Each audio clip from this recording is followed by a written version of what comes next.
No one I know uh, walks into marriage hoping to divorce, at least within my circles. Unfortunately, some Kenyan marriages end right after folks relocate from Kenya to diaspora. So, in this video, I want to share my observations about what's going on in the communities I'm a part of. Just sharing with you some of the things I observe, things I hear people talk about. And as always, I say, folks are welcome to share different opinions. But before we do that, welcome to Karatain, folks. We're in the middle of Kisumu County, which is in western Kenya. This is a village that we absolutely love. And if you're joining us for the first time, we talk a lot about things that affect Kenyans that move out of the country to different parts of the world and are working their way back. And I'm one of those who is still in the process of coming back. So today I'm just going to show you some of the initial work that goes into tiling. And I have my village fundis installing tiles on our gazebo. And these are the sort of projects that I give to folks within my neighborhood, in part because they don't require a high level of expertise. But for major tiling works, I've got my fundis who typically work all over the country, but they are mostly based in Nairobi. So anyway, for today, let's talk about what happens to Kenyan households when people move from the motherland to diaspora. And I'm going to specifically focus on couples that are married, moving to diaspora either at the same time or moving at different times where maybe the man moves first and then the spouse joins later. Or in other cases, you have the woman moving first and then the spouse joining later. So I'll just highlight 4 things because all we have is about 9 minutes. So we'll make it as efficient as possible. So the first thing I'll talk about is I'll talk about the different pathways that married couples take to the US. And then I'll talk about some of the challenges that the transition brings about, especially reasons that sometimes lead to people going separate ways. And then lastly, I'll talk about some of the suggestions that I think may be helpful for people who are thinking about moving to diaspora as a couple. So let's get started. Now, just so you know, if you're not familiar with many of the Kenyans that live in diaspora, especially in the United States where I live, a lot of us meet our spouses in diaspora. Like, I didn't know my wife until we met in the US. But there's quite a few of us who come as married couples or people who have prior connections before they come to the US.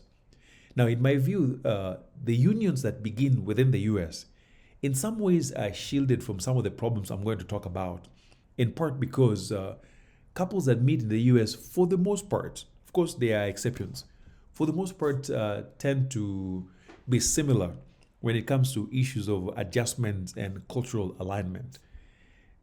Because you may not know this if you're not Kenyan, but a Kenyan, quote unquote, straight from the boat, culturally can be very different than a Kenyan who has lived in diaspora for a while.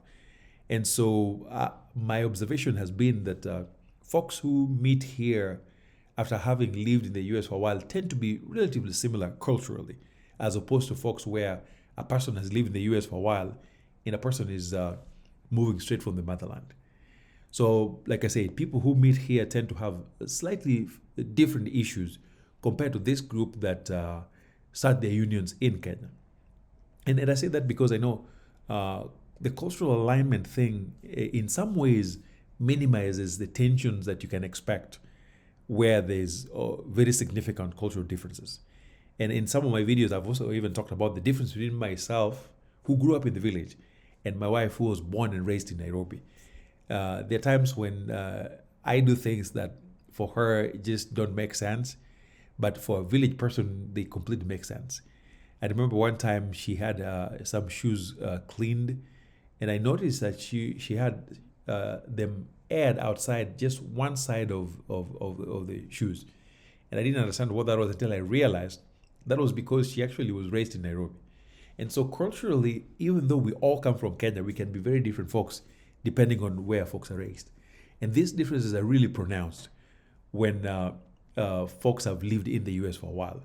So here are the 9 common issues that I know that folks who move as couples are likely to face when they come to America. Number one, the first issue that I know is that there's always issues of long periods of separation, especially in cases where one partner comes and stays for a while before the other comes in. And with that, there are worries about potential infidelity. And sometimes, because people are separated for a while, each party gets used to operating solo for a while. And so when they have to share space again, there's always going to be some need to negotiate sharing space for after being apart for a while. And so that reunion sometimes may not be as smooth as people think, especially when couples have been apart for quite a while. Now, the second issue that I know this group faces is that in many cases, there's always that cultural gap that I mentioned earlier. And you'll see things like this, where when the couple lived in Kenya, the man was paying all the bills.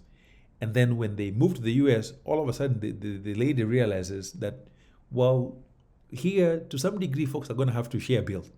And so those new surprises can be really challenging for folks.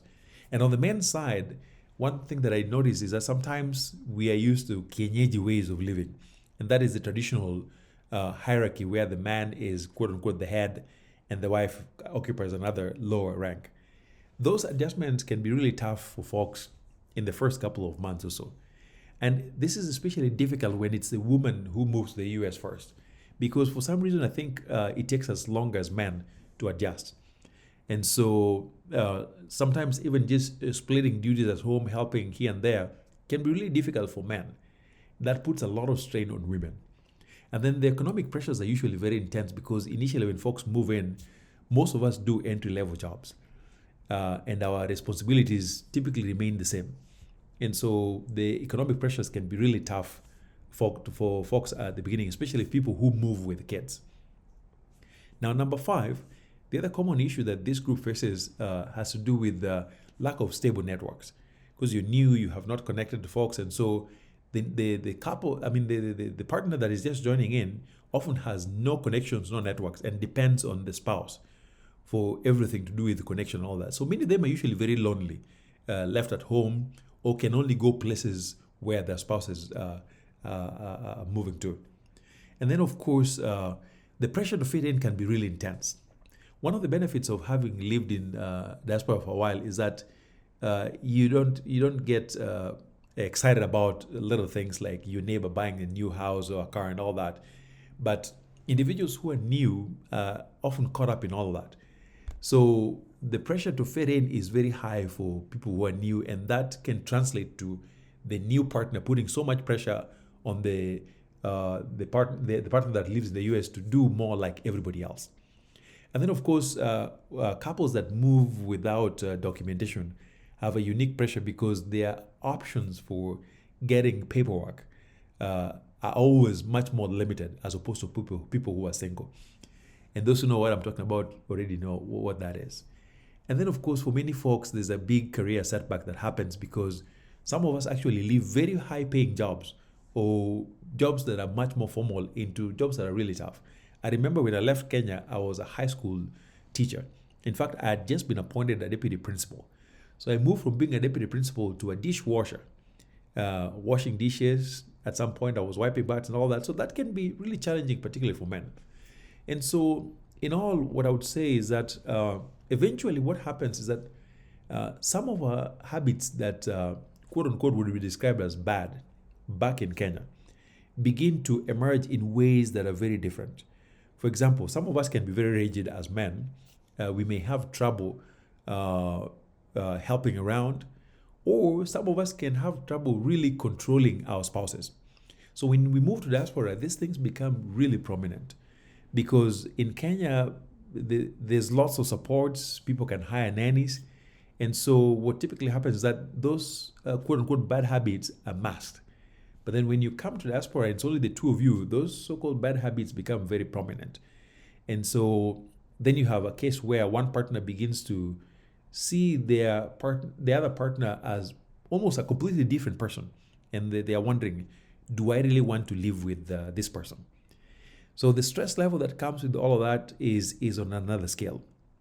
And these extended periods of constant survival mode really pulls people apart. And with all of that, particularly for Kenyan women, after a while, then they begin, of course, noticing the other single or divorced women in America who, at least from the outside, seem to be doing really well. And they wonder, is it really worth sticking around? So after a while, these things take a toll. And I've seen quite a few amazing marriages really run into problems right after moving to diaspora. So if at all you are married and you're thinking about moving to diaspora, I hope you get a chance to dialogue on some of these issues that I'm talking about. Well, I hope that was useful. And as always, I will see you in the next. Thank you.